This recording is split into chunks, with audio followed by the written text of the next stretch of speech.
Hello boyos, Rich Boy J here back with another video, and I have yet another episode of collecting every LEGO Star Wars minifigure. If you are unfamiliar with the series, well, the title is pretty self-explanatory. I am trying to collect all the LEGO Star Wars minifigs that have been made. This does include the rare ones like the Cloud City Boba Fett and the Chrome Gold C-3PO. This does not include the minifigures made of rare earth minerals like the solid gold Boba Fett or the bronze C-3PO or anything like that. But to jump right into it, we have quite the haul this week. I feel like I've been super on this series, and as we edge closer and closer to what will hopefully be the end of this, I feel pretty good. I feel really happy, and I mean, I've cut the list down to, after this, I'm sure I'll have a little bit under 50, which is wild, because I'm pretty sure when I first got this thing started, I had like 10 times that many. I gotta go back to the first video and see just how many figures we had left. Although this is a little misleading just because, you know, the figures that exist that do keep increasing. Like, that is certainly a factor, but fortunately for me, I do keep up with those. I do buy all the modern sets, so you know, we are taking care of the figures that are coming out on the back end, but it will be fun just to see kind of like what percentage we had when we first started the series. But nonetheless, to get started with the video today, we're going to start off with a few droids. So coming up first, we have R5-D4. This is from the original 2005 Sandcrawler set. This guy is pretty interesting just because he's literally just R4-P17's torso with a tan 2x2 round plate and then a 2x2 white dome. No printing on the dome. I guess they just figured that was just too much for this droid, which honestly, like, if they were just gonna do a dome anyways, I don't see why they wouldn't just use the already existing printed dome that they had been using anyways. Like, ideally you'd have kind of the conical flat head for this droid, but if obviously they weren't going to make a new piece for it in 05, I really don't see why they didn't just do the R4 P17 printed head. Kind of puzzling thing about this figure, but it is, you know, it's sad to say kind of a nostalgic figure for me just because I do remember seeing it in those LEGO Star Wars catalogs, and it just always looked really funky to me being this droid without a printed head, but they did add like the plate underneath it to give it a little bit of a taller head because it is like the conical head droid, but kind of a goofy looking figure if we're being completely honest. Next up, we have the interrogation droid. This is with the screwdriver wide head. What does that mean? So basically there were two versions of this quote-unquote minifigure. Long story short, LEGO just changed the way that they designed these tools. Initially, the screwdriver did not have a wide head, but this one does have a wide head. So yeah, that was just kind of a running change that happened with that 08 Death Star and manifested itself with a different iteration or variation of this droid. Other than that, it's a pretty simple quote-unquote figure, you know, just standard pieces, nothing super special about it. But I will say it does get the job done. It does look enough like an interrogation droid to where, you know, you don't really need that much of a complex design for a, I keep doing air quotes because it's not really a figure, but that really is the best way to describe it. Next up, we have Probe Droid. DRK1 is actually the name of it. The literal name of this that Bricklink gives it is DRK1 Dark Eye Probe Droid. This came out in a 2012 Darth Maul Sith Infiltrator. It was like a Comic-Con exclusive type deal. And yeah, not really much to say about this either. I know some of the older versions of this had the antenna on the back. I want to say this one kind of has the antenna on the side. Super simple build, honestly not that dissimilar to the interrogation droid that we have over there, but you know, like I said, not really too much to go into on this thing, just another random buildable thing that I need to fill out on the minifig wall. And then lastly, with our brick built droids, we have a Gaunt droid. This is from a 2012 advent calendar, so you'll notice with a lot of these, well, really just these two last ones, and honestly the third one as well, like these are really kind of obscure niche figures, whether like the first one was a running change and then these two came in more like promotional type sets. So that's how you know we're really diving deep on the list when we're, you know, kind of making our way outside of a lot of figures that exclusively were in sets, but instead that came in promotional things that just, you know, I personally would not have come across. Like, I never went to Comic-Con, although I do collect the advent calendars in 2012. I just did not get that out of the calendar. This is a very simple Gonk Droid build. I mean, it gets the job done well enough, I guess. And, you know, I know a lot of people have nostalgia for the mailbox Gonk Droids of the olden times. But I kind of feel like eventually we're going to need some sort of like custom piece for the Gonk Droid, like to really get those angles on the sides, which I think are worth capturing even in Lego, like with a custom piece. I do think that that's going to have to happen at some point for us to really get the quote unquote perfect looking Lego Gonk Droid. Until then, I don't feel quite satisfied with any of the Gonk Droids they've made. Even those, like I said, the original like mailbox nostalgic ones, they just don't quite get the job done, I think, the way they really could get the job done. So fingers crossed one day we'll just get, you know, some custom pieces for the Gonk Droids and we can actually have the slants and angles represented in that design. All right, next up we have a group of figures here. First up is going to be Darth Maul with waist pocket sash. You can literally see the little printed detail right there. He has a little pocket on his waist, and that is what makes this a unique Darth Maul figure. For the comment section, I'd love to know, what do you guys think Darth Maul keeps in his little waist pocket there? Could it be extra earrings, perhaps? I don't know. Let the chat go wild. Let's see what we can come up with, and we can determine some of this super necessary and very important Star Wars lore. We need answers as to what the heck Darth Maul is keeping in his pockets. Other than that, it is a pretty standard Darth Maul figure, kind of the old style ones that came with the hood standard, and he has this mean Darth Maul face, which I think even to this day actually still holds up quite well. So all in all, pretty nice Darth Maul figure. I have no real complaints about it. Like, I think the modern ones have, you know, a bit better printing, but this even today I think would get the job done pretty well. Oh, and I guess I didn't mention this Darth Maul figure came in a watch in 2009 as well as 2015. So this figure actually existed over a decent amount of time. Next up, we have a Snowtrooper, and I want to have you guys listen closely to keep up with me here. It has light bluish gray hips, light bluish gray hands, and the backpack is attached directly to the neck bracket. So I know typically for the Snowtroopers, they would have a 1x1 lamp holder piece in white under this. This one does not. So this is a special, quote unquote, special Snowtrooper variant. This came in a 2017 Snowtrooper foil pack. You have pretty much your standard stuff that you would expect from a Snowtrooper, except for a waist cape. That was, I'm pretty sure, detail that they were including at the time, but they just didn't do it in these foil packs or some of these lower price point figures, just I would assume as a cost cutting measure.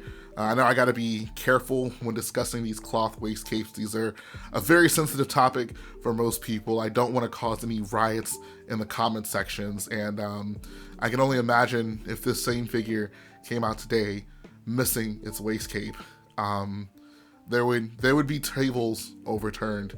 There would be rioters in the streets. It would be going down. And yes, I am very aware that the modern Lego Snowtrooper also does not come with a cloth waist cape. But no one really cares about that. It's only the clones. Next up, we have a couple of Rebel boys. First up, we have Luke Skywalker. This Luke Skywalker came in a 2013 Battle of Hoth set. Pretty cool set, honestly.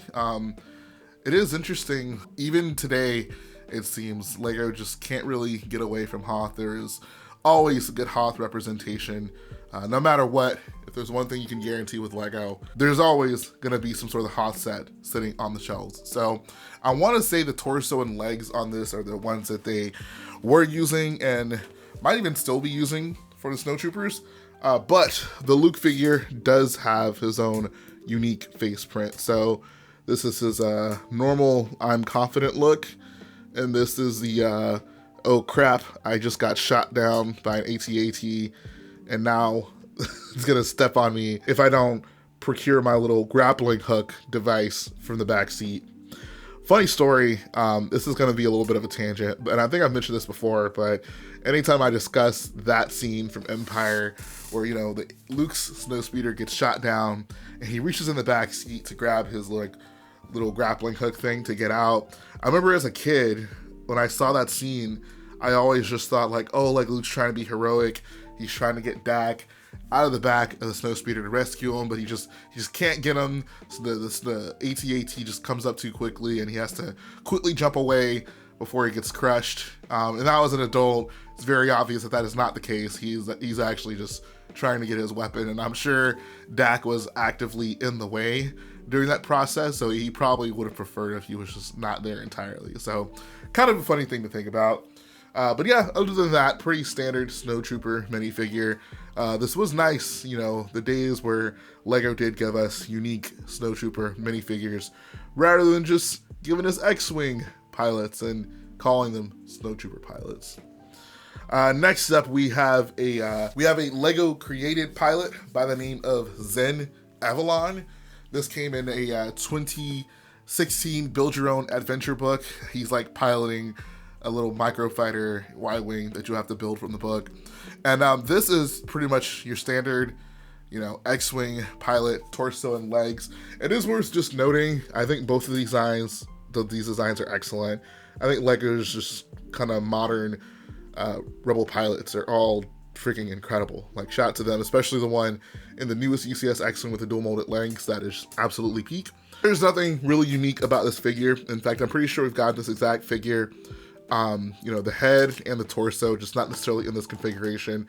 What I think has actually happened is we've gotten this headpiece on this body as a Snowtrooper pilot, but not this like generic terrified and then happy face on an X-Wing pilot. So that's kind of what makes this guy a unique minifigure, but nonetheless, still a cool figure to add to the wall just because it looks super nicely detailed. And there's actually a nice photo right here. If you never realized that LEGO does, or at least did, differentiate between X-Wing pilots and Snowtrooper pilots, this is actually a good shot for you to just maybe pause here and look at some of those differences, and maybe you'll be surprised at some of the things that you know, are different between these two figures. So this is the Snowspeeder pilot, and we have the X-Wing / Y-Wing pilot over here. We have a couple more interesting figures right here. Starting off on the left side, we have Ezra Bridger with helmet. This came in the 2014 Phantom set. Literally, the only unique thing about this one is he's wearing his helmet. So in that set, he comes with a hairpiece and a helmet, and you have the choice to add either one to him. This is not a cheap figure. I had to pay almost $40 for this figure, which I never would have imagined I would pay for an Ezra Bridger minifigure. Yet here we are. As for my thoughts or impressions on the figure, I was honestly never a fan of this helmet design in canon. I think the LEGO does a decent job at recreating the helmet as like, you know, a mold or whatever, but I just think it looks ugly. Just not a fan of it whatsoever. That typically is the case for most Rebels things with Rebel styling. His torso and legs, I think, are actually fine. They do still kind of have that like trademark simplified printing that Rebels just kind of has. But I think, like, you know, if you wanted to use this as a generic Star Wars figure, like I could imagine with a different head and hairpiece popping this guy on like a Tatooine mock, or really any just kind of generic Star Wars mock, and having him walk around in the background. So when I look at this, that's kind of where I see the value in this particular minifigure. Even though he'd be a super expensive $40 NPC walking around in the background of your mocks. Next up, we have what is a stupidly expensive figure, depending on how you want to create this. So this is namely a female Padawan with large eyes, and it came in the 2013 Yoda Chronicles promotion set. So the best way to talk about this figure is to really like talk about its individual parts, and then kind of discuss like how they comes together to make what is a stupidly expensive figure. So to start off, I want to talk about the hairpiece and the legs. Both of those are pretty generic, non-unique to this figure. You can find them for pretty cheap. Not really anything to write home about. Super common pieces. The torso gets a little bit more hard to acquire. This is actually the Episode 2 Anakin torso. The most recent one, which is sad to say because the most recent Episode 2 Anakin that we got was in the 2013 gunship.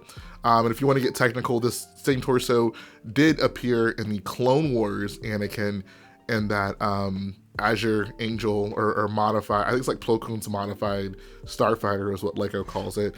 And I believe that came out in like 2014. But yeah, this is Anakin's torso that they put on here. And this is basically Leia's face, like the original Leia face. This one has the larger eyes. There's another variant with small eyes. But that is the face that we're using here. And this is potentially where a lot of the value could come to this figure. Only because the version that they made for this specific one in the Common Compact is actually supposed to have with a hollow stud. Now, what is a hollow stud? I'll pull up a picture right now, but you can see the head that I have on this figure. There are the holes that go straight through it.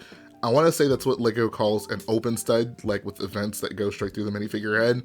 The hollow stud does not have those vents. It's basically a solid kind of plane right there, and you can't see through it at all. And that is the most expensive part because they basically only printed this face on that specific head mold for this figure. So obviously super hard figure to get. It was a Yoda Chronicles set that came out. It was a promotional thing. And yeah, just kind of like figure that's dumb expensive for no reason other than the fact that Lego just decided to print this face on like a head that they had not really printed on this face on before. So there are two variants of this figure, which makes it even worse. There's a large-eyed variant and the small-eyed variant. I have the large-eyed variant here. I do not have the expensive head on it, obviously. The head with the holes that go straight through it, that's super cheap to get, not a problem at all. And honestly, it is not worth it to me to have the exact version of this figure and go pay, you know, the dumb amounts of money people are asking to get the open stud version. So if you guys are willing to keep my secret and not expose me on the internet, this is not a perfectly legit female Padawan, and I know that that's crushing, that just, you know, that ruins the entire wall, I understand, but if you can forgive me, I would really appreciate it. And now we have the final two figures. You'll notice on the left side, we have Obi-Wan with a hood. This is from this year, actually. It came in a 2023 foil pack. So this is, you know, one of those cool foil packs that the Europeans are so fortunate to get. This is basically the exact same figure that came out last year in Obi-Wan's Jedi Starfighter set, except it does not come with a hairpiece. It only comes with the hood. And that is why this is considered a unique figure, because the one in the Starfighter, you know, its default configuration is with a hairpiece, even though it does still include the hood in the set. So just to discuss this particular figure, if you haven't seen the figure or heard me talk about it before, I think this is a fantastic figure. I think the torso printing, just the Jedi robes, the legs, how, you know, they got away from using the capes as the main brown robe and instead printed on, how it flows to the legs, and then they have the newer style hood that doesn't have the chin connected. So it just, like, this is, I think, an awesome representation of like a modern Lego Jedi. I think all the modern Lego Jedi are just all winners, pretty much all winners. Like, Lego does such a great job on all of them for the most part. This is the pack of this figure, but yeah, I love this figure, honestly. It's just a really good looking figure, and I'm actually really happy that set came out. I mean, a lot of people point out, oh, you know, the Kaminoan set came out right in time for your Kamino set, and for your Kamino mock, and that's awesome. But we also got a really like incredible episode 2 Obi-Wan with the robes on, which is super important because that's, you know, pretty much what he's wearing in all of his stint on Kamino. So that is another just really valuable part of what the Lego set that came out last year. And now finally, we have a super elusive minifigure. This is the Jango Fett with bum bum bum angry face. You guessed it. This came out in the 2017 Jedi Starfighter with hyperdrive set. So how do I even talk about this figure? This is one of those figures that is just dumb expensive. I mean, it's kind of for a reason, but not really. Long story short, the 2017 Jedi Starfighter set that this came in was a Toys R Us exclusive set. And this was back before Lego had made the decision to start, you know, even like putting the retailer exclusive sets in the Lego store. So basically, unless you were buying this on the Lego website, the only place you were going to find this set, and it was a $100 set, so it was not cheap, was in Toys R Us. And, you know, this was around the time when Toys R Us's were kind of getting phased out. Like, I think Toys R Us when this set came out, that was pretty much the last year that Toys R Us was operating. So it wasn't even like it had a long shelf life at Toys R Us, which was obviously super annoying for the consumers because that just made the set even harder to obtain. So there aren't tons of this thing floating around, maybe as much as there would be other sets, just because once again, they didn't have it at the Lego store. And that just meant that the Django Fett in this set, and Django is a figure that we don't get super often anyways, but it's super expensive, just for the small variations that they made on this one versus that one right before, in the 2013 that came in the Corporate Alliance Droid Tank. This one has, little bit of a torso update. It's printed on a different base color of the torso, that gunmetal gray color, and then the angry face is for sure the most valuable part of this. That's kind of how this figure is characterized. You can see Django is not happy. He's super triggered. His Lego refuses to put him in more sets. That's one thing that kind of sucks about this figure, because this is the newest Django figure. It's not a bad looking figure, but Lego has made so many Mandalorian figures since this one. And I think the biggest change that really makes this figure feel outdated is just the fact that, there is a super exclusive, expensive face, but it's not even the right skin tone. So, even when buying this figure, it is kind of bittersweet, because this is kind of the ultimate Django we have now in terms of official Lego pieces, but it's not even ideal. Like, if I want to use this in Camino, but I'm going to have to get a different face for him just because this is a very whitewashed version of Django Fett. I don't want to complain too much because this is still a super incredible minifigure, and detail-wise, it doesn't feel like a total ripoff for the price that people ask for it. But it is kind of sad that, with all the advancements that Lego has made and, the way that the modern clone trooper looks, like, we definitely just need another Django. We need a new Django. We need one with a new skin tone. Toe printing would be great. Arm printing would just be a total game changer. And hopefully we'll have that happen. So fingers crossed. But either way, very glad to have added this to my collection. This was not a cheap figure, and it's another one that I'm just happy to cross off the list. The more I can cross those 3-digit priced figures off my list, the happier I'll be. So now that we've taken a look at all the figures, let's go ahead and put these bad boys.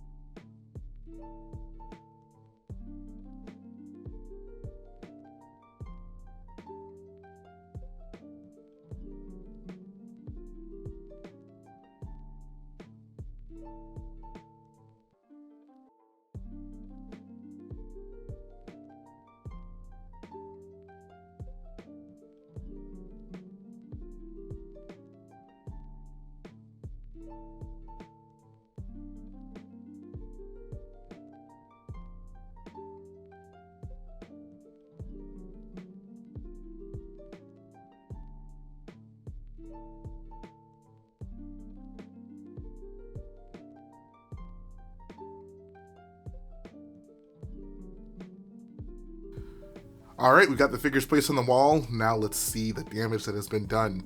First, starting out, we're gonna take a look at the R5-D4 figure right here.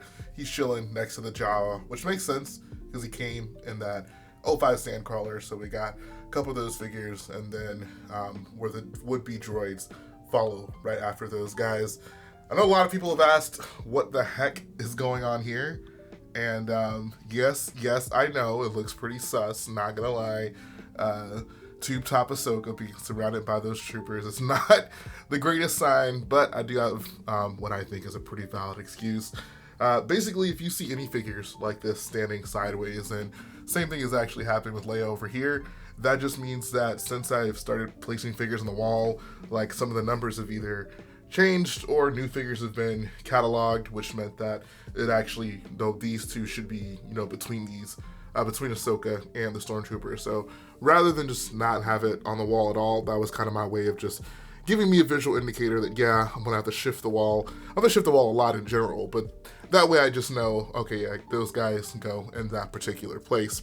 Next up, what would a episode of this series be without another goof? So I was for some reason convinced that I had the not wide head screwdriver, but it turns out I did, and I just ended up buying another one. That's the one that I just added to the wall.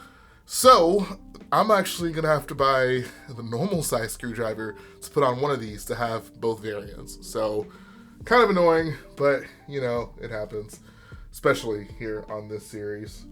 We had a couple of the droids that were added right here. Got the probe droid and the gaunt droid right there. So those have settled in quite nicely. And we actually had a surprising amount of figures that kind of ended up towards the bottom of the wall, so to speak. For example, we ended up with surprising amount of figures on like kind of the halfway point as well as below the halfway point. So for example, we got the female Padawan here sitting next to her holocron droid, which accompanies her in that set. We have the angry face Jango Fett over here next to the Obi-Wan that came in that set. And like I said earlier, it really is a relief to have added this guy to the wall. Last week I kind of said the same thing about Pre Vizsla, but it just feels so good, man, to be knocking out these $200+ figures on the wall. So hopefully we can keep that streak going, and maybe next week put another expensive boy on the wall and just really just keep this series going full steam ahead. So for the most part, those are all the important additions to the wall. Here's your, I guess, overview of kind of what the wall is looking like.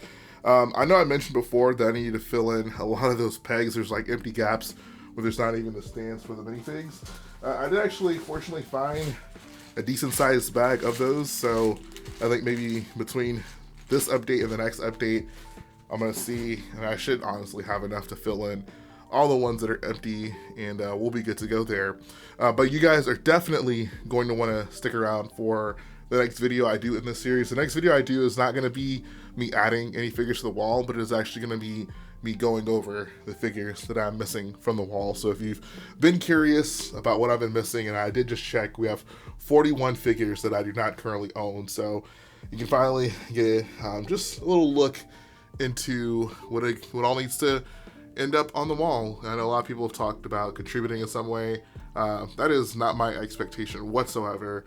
But if that is something that people decide to do, that would certainly help me with the wall and get this thing finished up. This is by far the longest series that I've had going on my channel. So if we can, at least get towards the finish line. I'm still not, I'm not optimistic we'll get those New York I Heart Yodas anytime soon. But if we can get everything other than that, I'll be ecstatic. I would feel comfortable closing the series at that point. So yeah, that's pretty much going to finish it up today, guys.